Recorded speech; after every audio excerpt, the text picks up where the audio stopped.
Hello, everyone. Welcome to RELS 3360, the Christian Muslim Relations for University of Houston. And this introduction video is where Dr. Haq and I, with this course is co-taught by both of us. And we want to introduce ourselves, talk about the syllabus, what's expected of you this course, navigate through the Blackboard interface, which is where the entire course happens on Blackboard, and then talk a little bit about the significance of the course, its history, why this course is so important, specifically in the religious studies department. But first, before I start, let me first ask Dr. Haq, please go ahead and introduce yourself, talk about your background and what you've done. Yes, thank you very much, Professor Ott. My name is Muhammad Haq, and I have my PhD in comparative religion, and particularly my thesis is on Christian-Muslim relations. And I have been teaching this course since January 2020 in University of Houston. I've taught a couple of times with Dr. Christian, and then I have the honor to teaching with Professor Ott. This is our, I guess, second or third course that we are teaching, this course that we are teaching.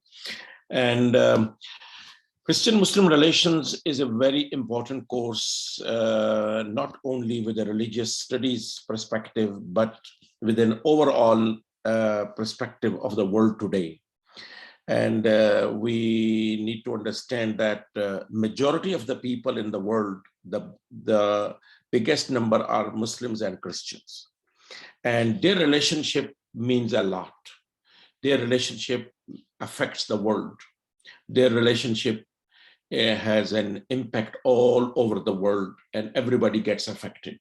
So it's very important not only that we understand each other, and it's important that we learn that how we can improve it and how we both, Christians and Muslim together, can make this world better. So this is with this perspective.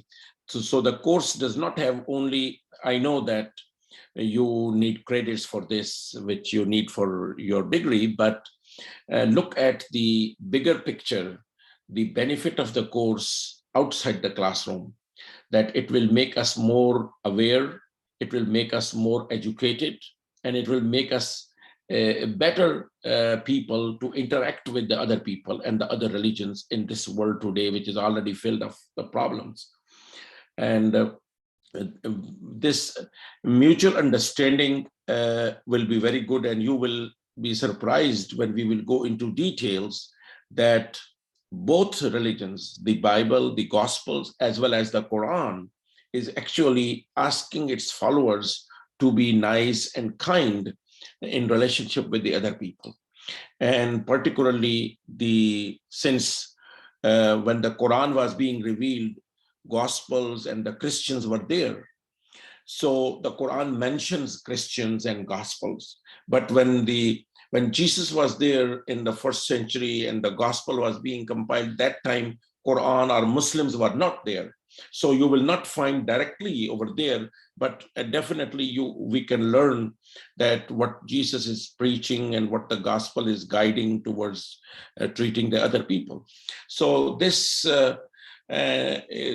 close relationship is recognized and acknowledged by the Islamic sources, by the Muslim scripture. The Quran talks about Christians and Jews as people of the book, which is an honorary title, which really makes them feel close to each other.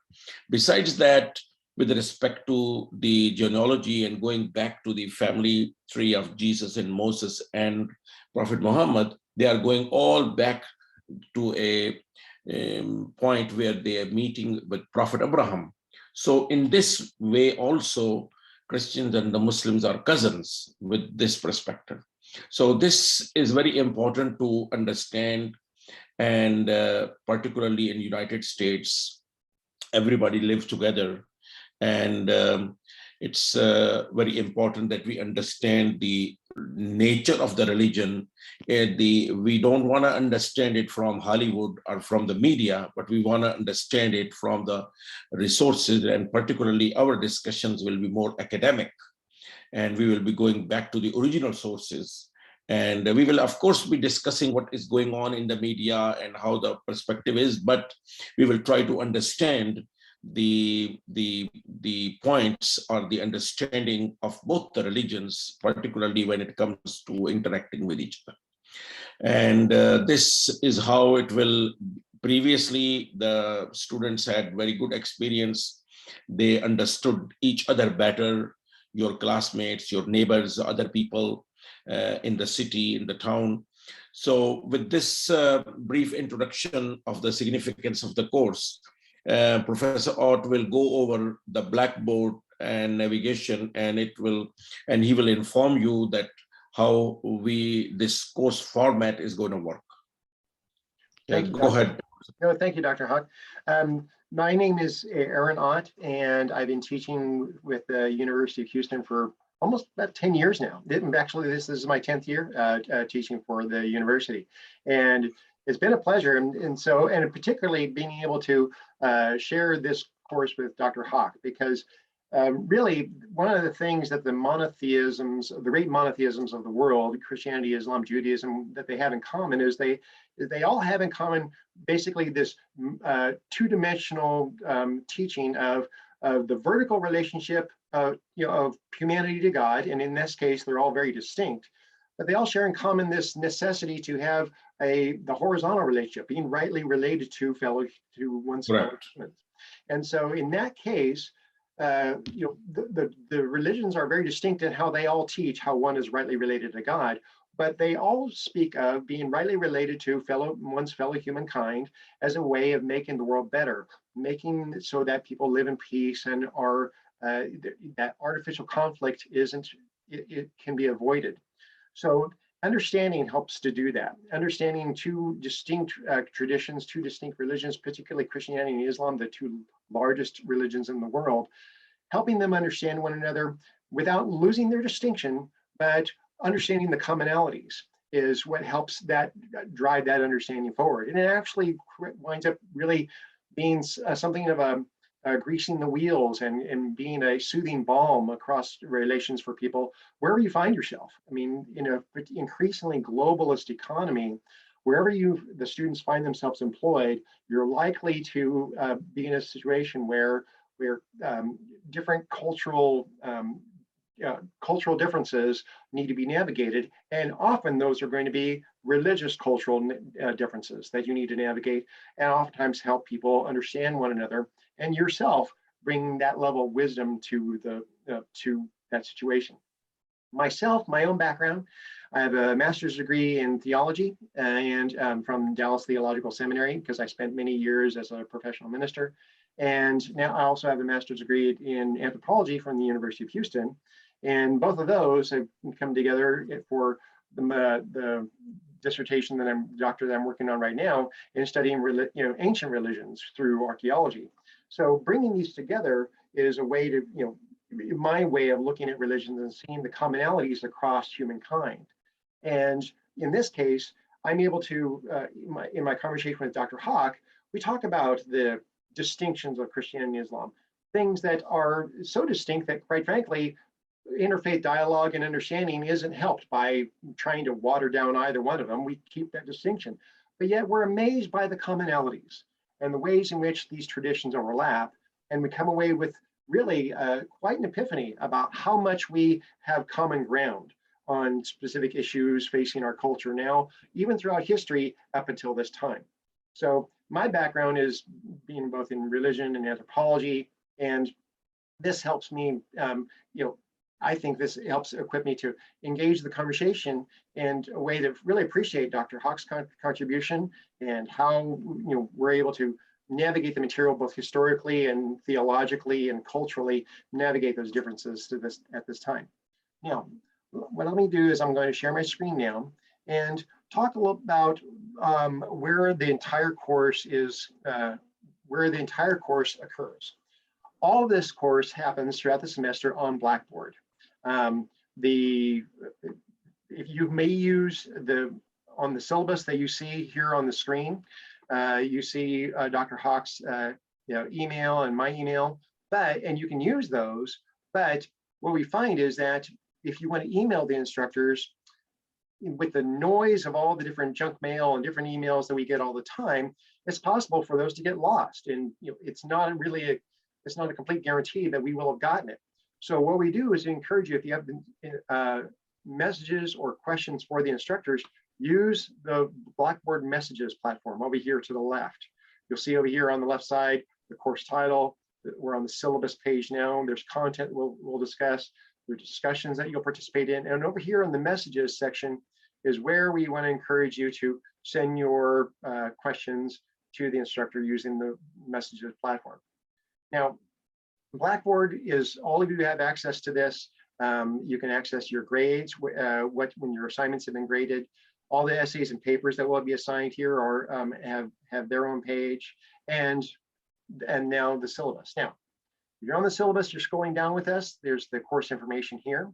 It's asynchronous, so there's not a set time that you need to be in front of your computer to view lectures. You can do this on your own time, but nevertheless, it does require some time of you to watch your videos and do your reading and be able to interact and do your assignments well.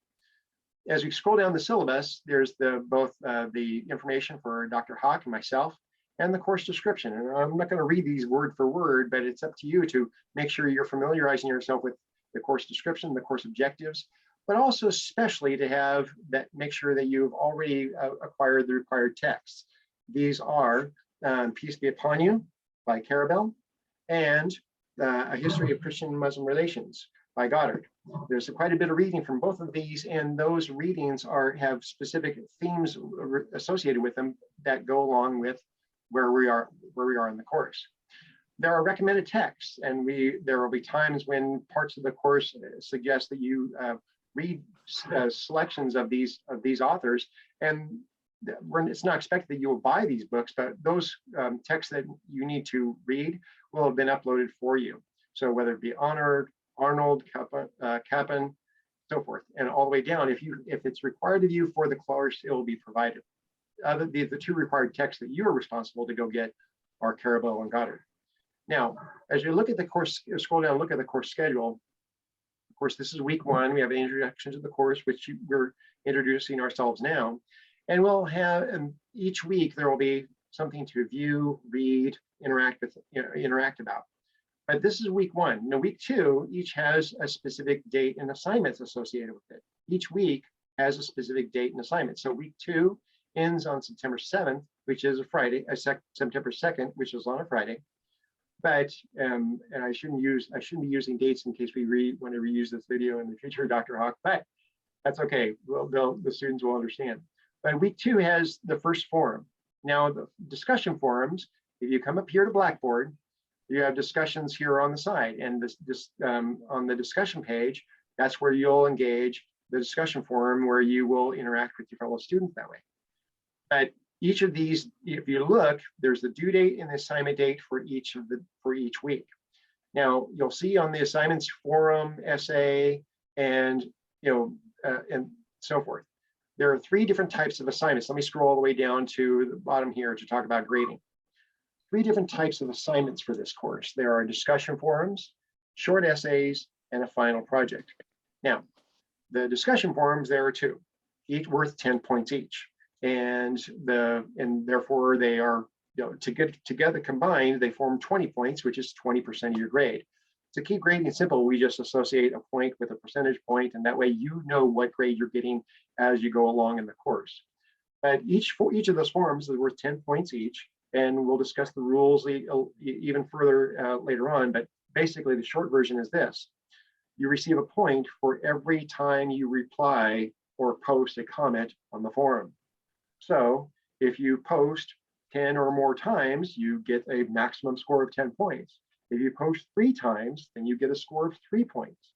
So this way, that's the simplest possible way we can keep it, so that you know exactly what score you're going to get. So if for the forum, if you post an initial thread, that's 1 point. And then when you reply to others, that's 1 point each time you hit submit on your comment. So for a maximum of 10 points for each discussion. So the discussion forums, those happen twice in the semester, and that's designed to help you interact over the material with your fellow students. And this is online education, so it's not like we're in a classroom together, but to the degree we can facilitate that discussion online, we want to do that so that you can bounce ideas and share with one another material you're learning. Now, short essays. To make sure that everybody keeps track of keeps up and keeps current with the course, a series of short essays are assigned. In fact, 10 in total, and they're each worth 5 points each. And each of the short essays needs to be about a page minimum, assuming that you are using regular size font and so forth. But a page minimum writing about the subject we assign. And all those are going to be up in the essays and papers page. But each of those is assigned, essay 1, essay 2, essay 3, and you'll see the week that they're assigned as about a page of writing for you to summarize the topic that is discussed from the reading, the videos, and the materials we presented for that week. So there are 10 of those. So 5 points each of those assignments is 5 points each. There's 10 of those. That's half your grade. So half your grade is keeping up with the course and keeping current, summarizing the material as you go. But the largest chunk of your score is the final project. The final project / final paper is 30% of your grade. That seems kind of steep, but such is our passion that you really put that, place your efforts there and in order to get the most out of this course. And there will be another video and more description of the final project, but it's due at the last day of the semester, and there is no late assignments. You must turn it in on time because we need time to read it and grade it and conscientiously give it a good hearing, or really be able to look over your project and what the work you did and turn out our grades on time. So the largest project is the final paper. And when you get the description of that, you'll see why it's going to take some planning. It's going to take some conscientious effort on your part in order to do it properly throughout the semester. Now, the grading scale that we use for this course is standard for the University of Houston. But the descriptions of the assignments are here. The course requirements. You have readings. There's video presentations, discussion forums, written assignments, and your final project. So the class is entirely on Blackboard. The course schedule is here to show you what subjects we'll be covering each week and what are the due dates for the assignments. And as you look over here on the left side, we'll be directing you toward content that you need to view on the course. There are specific videos that we may have pulled off of YouTube or other sources, graphs and PDFs or written documents that we've uploaded for you to that are part of our course lecture, or other videos that would aid you in your understanding of the course of the course material. But in the instructor video lectures, where you saw this video, you've already found this and navigated to our introductory video, the video about short essays, and other different lecture videos that Dr. Hawk and I produce for your benefit, even a video description of the final project. So you'll be directed toward these videos as our video lectures, and that's in the video lectures folder in the content section. The discussion forums, where you'll engage the discussion forums as they occur. The essays and papers is where you can find the content, the short essays that you will, where each short essay is, the description is given, as well as the Turnitin link to upload your paper for each week. And the due dates are, for each of those are assigned to each of those short essay links based upon their schedule and the syllabus. So that's where you can find all the information regarding your assignments. Where you'll see the final project Turnitin, which is the end of the semester. We even offer extra credit opportunities for those who need it. So that's basically an overview of navigating the course on Blackboard. There are several different ways in which we'll interact with you. Dr. Hawk and I will interact with you on Blackboard through the course. One, video lectures like this, where we'll give our description of the material, where we'll be discussing the material and giving our own lectures and uploading it for you to for you to watch. There'll be readings from your required books, but also other articles that we'll assign. But also there will be written lectures that we will actually put into the messages section for you to read through and get our thoughts on the topic from there. So that's why you want to check your Blackboard messages regularly for when we offer written lectures of you to read through Dr. Hawk and I's comments on the topic, and consider that in your thinking as you go forward in writing your short papers, or even incorporating that later on in your final project. So that's an overview of the course. Now, Dr. Hawk, would you be willing to talk a little bit about some of the history of this course in terms of what you've seen in Houston with interfaith dialogue and the benefits that we've seen, benefits of this type of dialogue occurring there in Houston? I know you've been part of been part of the interfaith dialogue there in Houston. Yes, the interfaith dialogue has always been an active activity in the Houston, and I remember as back as 1990,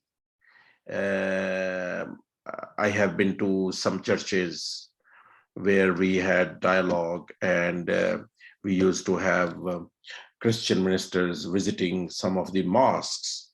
And since then it has been continuing, going on, but it got more organized and it got more in its quality and quantity, particularly after 9/11. Immediately after 9/11, we were very busy because every church was calling and everybody wants to know about the Islam and Muslims. So it developed, like, for example, there is Interfaith Ministries of Houston. And then there are several other smaller, like there is a Greater Clear Lake group of interfaith, and there are others. So it has been going on, like, for example, the Islamic Society of Greater Houston, which is the biggest Islamic organization. They are continuously engaging with the Christians, and we have regular meetings with the Christian Muslim interfaith. So, and this has given a very good impact in the town. The relationship between both these followers of the religions have improved, and they have started visiting each other's places, worship places, and mutual understanding have become better. And I was there in the city council member last Tuesday, in the city council meeting last Tuesday with Mayor Turner, and there we get some Christians and Muslims and Jews together for invocation and for other things. So this has overall given a very good environment in the Houston community, and particularly after 9/11, in the city of Houston, the mayor gives a fast opening party every month of Ramadan, which is in which Christians and ministers and priests are invited also. So this practically has a very good impact, and this course has been going on for several years in the University of Houston, and every time we offer this course, almost like around 30 to 40 students of both religions and other religions, they get benefit of it, and they really understand, and this leaves really a better understanding of each other. Mostly what is happening that this is a human nature, we talk more about differences, but we don't talk more about commonalities. Right. If something is common, it goes unnoticed. Nobody, but if there is a different, then that becomes projected. So what we learn in this course is that there are more commonalities between Christianity and Islam than differences. Even these two religions join some common theological points which no other religion of the world shares. For example, monotheism is, of course, is a main point, but beside that, Jesus is a common belief or faith in both these religions, and the belief in Jesus is not shared by any other religion of the world. Although there are differences between the theological differences between the personality and the faith on Jesus, but Jesus is there. Right. Both the religions believe in Jesus, and it is important and required in both to believe in Jesus. Now, it's a different perspective that how Jesus is believed. Also, this is common in both religions, for example, that Jesus is alive, that Jesus is coming back to this world. So these are, and many other things about gospel, about Holy Mary, about other things that they are very common. And with respect to prophets, angels, ethics, nutrition laws, marriage laws, a lot of commonalities between Christianity and Islam that normally we don't know. So in this course, we are going into all those details. Plus, we will be going over the historical survey since the time of the Prophet Muhammad until now, what has been the ups and downs between Christianity and Islam. I know that the Crusades are the very popular event that the Christian and Muslims are known, their relationship, but it has not been only this. There has been more historical timings in which the Christian and the Muslim have been working together in a very nice relationship. And this, we will all go over it, and we will survey historically also, and you will see that this checkered relationship, that sometimes there are problems, sometimes there are wars, sometimes there are other things going on. But the good thing about that is the reasons for war between Christians and Muslims, historically speaking, are the same reason that the Christians and Muslims have war with each other.